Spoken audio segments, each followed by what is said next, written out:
Melody ಅನ್ನುವಂಥ chocolate ಕೊಟ್ಟಿದ್ದೆ internet ನಲ್ಲಿ ಭರ್ಜರಿ ಚರ್ಚೆ.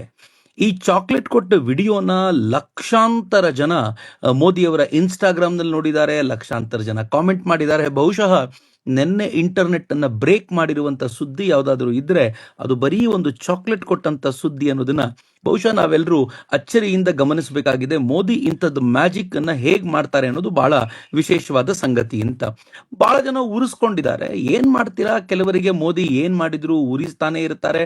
ಹಾಗೆ ಉರಿಸಿಕೊಳ್ಳೋದು ಅವ್ರ ಕರ್ಮ ಅಂತ ನಾನು ಭಾವಿಸ್ತೀನಿ.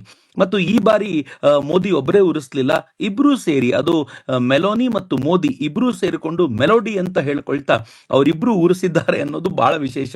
ಇಂಟ್ರೆಸ್ಟಿಂಗ್ಲಿ ಸುಟ್ಟ ವಾಸನೆ ಮಾತ್ರ ಜಗತ್ತಿನ ಮೂಲೆ ಮೂಲೆಗಳಿಂದ ಬರ್ತಾ ಇದೆ. ಜಗತ್ತಿನ ಎಲ್ಲ ಕಡೆಯಿಂದಲೂ. ಯಾಕೆ ಅಂತ ಆಶ್ಚರ್ಯ ಪಡ್ತಿದ್ದೀರೇನು? ಸುಮ್ಮನೆ ಒಂದು ಹಿಂಟ್ ಕೊಡ್ತೀನಿ ನಿಮಗೆ. ಚೈನಾ ಮತ್ತು ಇಟಲಿಯ ರಿಲೇಶನ್ಶಿಪ್ ಬಹಳ ಚೆನ್ನಾಗಿತ್ತು. ಅವರುಗಳಿಗೆ ಈಗ ಮೋದಿ ಮತ್ತು ಮೆಲೋನಿಯ ಈ ಈ ಬಾಂಧವ್ಯವನ್ನ ಕಂಡಾಗ ಹೇಗಾಗಬಹುದು, ಅವ್ರು ರಿಲೀಸ್ ಮಾಡ್ತಾ ಇರೋ ಫೋಟೋ ವಿಡಿಯೋನ ಕಂಡಾಗ ಏನಾಗ್ಬೋದು, ಎಲ್ಲೆಲ್ಲಿ ಸುಟ್ಟ ವಾಸನೆ ಬರ್ತಿರ್ಬೋದು ಅನ್ನೋದನ್ನ ನೀವು ಸ್ವಲ್ಪ ಇಮ್ಯಾಜಿನ್ ಮಾಡಿ. ಹೆಚ್ಚಿಗೇನು ಹೇಳಲಿಕ್ಕೆ ಹೋಗೋದಿಲ್ಲ. ಯಾವತ್ತಿನಿಂದ ಈ ಸಂಬಂಧ ಇಷ್ಟು ಬಲವಾಗ್ತಿದೆ ಅಂತ ಕೇಳಿದ್ರೆ, ಮೋದಿ ಮತ್ತು ಮೆಲೋನಿ 2022ರಲ್ಲಿ ಮೊದಲನೇ ಬಾರಿಗೆ ಬಾಲಿಯಲ್ಲಿ ಭೇಟಿ ಮಾಡ್ತಾರೆ. ಫಸ್ಟ್ ಭೇಟಿ ಆಗೋದೇ 2022 ನಲ್ಲಿ. ಅದು ಮೆಲೋನಿ ತಾನು ಅಲ್ಲಿನ ಅಧ್ಯಕ್ಷೆಯಾದ ನಂತರ ಭೇಟಿಯಾಗುವಂತದ್ದು.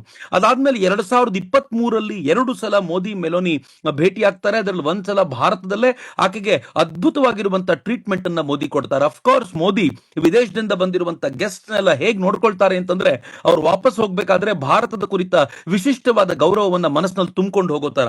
2024ನಲ್ಲಿ ಮತ್ತೆ 2 ಸಲ ನರೇಂದ್ರ ಮೋದಿ ಮತ್ತು ಮೆಲೋನಿ ಅವರ ಭೇಟಿ ಆಗುತ್ತೆ. ಈ ಬಾರಿ ಇಟಲಿಯಲ್ಲೇ ಒಂದು ಬಾರಿ ಭೇಟಿ ಆಗುತ್ತೆ.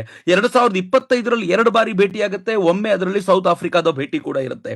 ಈಗ 2026ರಲ್ಲಿ ನರೇಂದ್ರ ಮೋದಿ ಇಟಲಿಯಲ್ಲೇ ಮೆಲೋನಿ ಅವರನ್ನ ಭೇಟಿ ಮಾಡೋದು ಬಹಳ ವಿಶೇಷವಾಗಿರುವಂತದ್ದು. ಇದು ಇವರಿಬ್ಬರ ನಡುವಿನ 8ನೆಯ ಭೇಟಿ ಅನ್ನೋದು ನಾವು ಗಮನಿಸಬೇಕಾಗಿರುವಂತ ಸಂಗತಿ. ಒಂದು ಪ್ರಾಬ್ಲಮ್ ಇತ್ತು, ಪೂಜೆ ಎಲ್ಲ ಮಾಡಿಸ್ದೆ. ಸ್ವಲ್ಪ ದಿವಸದಲ್ಲಿ ನಂದು ಅದು ಪ್ರಾಬ್ಲಮ್ ಸಾಲ್ವ್ ಆಯ್ತು. ಅದಕ್ಕೆ ನಾನು ಯಾವಾಗೂ ಇಲ್ಲಿ ಬರ್ತಾ ಇರ್ತೀನಿ. ಇಲ್ಲಿಗೆ ಬಂದ್ಮೇಲೆ ನಾನು ಏನೇನು ಅನ್ಕೊಂಡಿದ್ದೆ ಅದು ಎಲ್ಲನೂ ಆಗ್ತದೆ. ನನ್ನ ಪ್ರಾಜೆಕ್ಟ್ಸ್ಗಳಾಗಿರ್ಬೋದು ಆಗ್ತದೆ, ಆರೋಗ್ಯದ ಸಮಸ್ಯೆ ಎಲ್ಲನೂ ತುಂಬಾ ನಿರ್ವಿಘ್ನವಾಗಿ ಹೋಗ್ತದೆ. ಅನ್ಕೊಂಡಿದ್ದಂಗೆ ಆಗಿದೆ. ಯಾವತ್ತೂ ಅವ್ರ ಕೈ ಬಿಟ್ಟಿಲ್ಲ, ಇಲ್ಲಿವರೆಗೂ ಕೈ ಬಿಡೋಲ್ಲ. ನಂಬಿದವ್ರನ್ನ ಅವ್ರನ್ನೇ ನಂಬಿರೋದು. ಅವ್ರನ್ನ ಯಾವತ್ತು ನಾವು ಎಲ್ಲೇ ನಿಂತ್ಕೊಂಡು ನೆನ್ಸ್ಕೊಂಡ್ರು ನಾವ್ ಅನ್ಕೊಂಡಿದ್ದಾಗ. ನಮ್ ತಂಗಿ ಮಗಳಿಗೆ ಮಕ್ಕಳಿರ್ಲಿಲ್ಲ, ಇಲ್ಲಿ ಬಂದು ಪೂಜೆ ಮಾಡಿಸ್ಕೊಂಡು ಹೋದೆ. ಗಂಡು ಮಗು ಆಗಿದೆ. 100ಗೆ 200% ಸತ್ಯ ಇದೆ.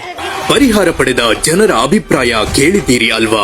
ಯಾವುದೇ ಗುಪ್ತ ನಿಗೂಢ ಎಂತದ್ದೇ ಸಮಸ್ಯೆಗಳಿದ್ದರೂ ಗ್ಯಾರಂಟಿ 100ಕ್ಕೆ 101ರಷ್ಟು ಶಾಶ್ವತವಾದಂತಹ ಪರಿಹಾರವನ್ನು ಇವರಲ್ಲಿ ಪರಿಹಾರ ಪಡೆಯದೆ ಯಾರು ವಾಪಸ್